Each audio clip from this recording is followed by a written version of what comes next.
Magandang araw mga bata. Ako si Teacher Jella, ang inyong guro ngayong araw. Ngayon, bago tayo magsimula sa ating klase, meron ako ditong hinandang mga larawan. Ano ang nakikita nyo sa larawan?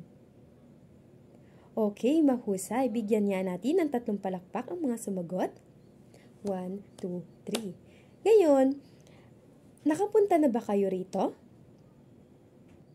Mahalaga ba na ingatan natin ang ating kapaligiran? Okay, very good. Ang ating aralin ngayong araw ay patungkol sa anyong lupa. Ang anyong lupa ay bahagi ng mundo na pinaninirahan ng mga tao. Narito ang mga uri ng anyong lupa. Ang una ay ang kapatagan. Ang kapatagan ay isang lugar kung saan walang pagtaas o pagbaba ng lupa. Ang kapatagan po ay patag at pantay lamang ang lupa rito. Maaari po itong taniman ng mga palay, mais at gulay.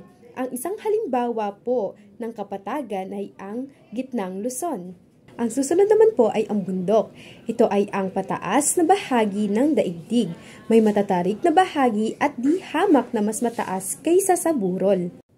Narito ang ilang halimbawa ng mga bundok. Ang susunod ay talampas. Ang talampas, ito ay patag na lupa sa ibabaw ng bundok. Narito ang mga halimbawa ng talampas. Ang susunod ay dalisdis. Ang dalisdis ay uri po ng anyong lupa na kung saan ay mataas at matarik, kalimitan, sinasalpukan ng mga alon sa tabing dagat. Narito po ang ilang halimbawa ng dalisdis. Ang susunod ay bulkan. Ang bulkan, ito ay isang uri ng anyong lupa na nagbubugan ng mainit na bato at abo na naiipon sa palibot ng bungangan o crater nito. Ito ang mga halimbawa ng bulkan. Ang susunod naman po ay ang burol.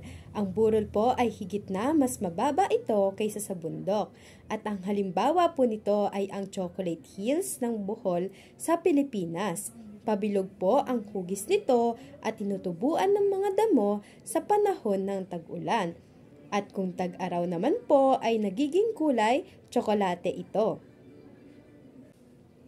Ang susunod naman po ay lambak. Ang lambak po ay ito ay isang patag na lupa na nasa pagitan ng mga bundok. Narito po ang ilang halimbawa ng lambak. Ang panghuli po ay bulubundukin. Ito ay binubuo ng maraming pagkakahanay na bundok. Matataas at matatarik ito kaysa sa bundok.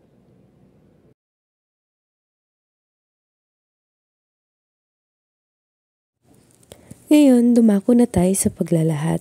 Ano ang anyong lupa? Okay, very good. Ano naman ang mga uri ng anyong lupa? Okay, mahusay.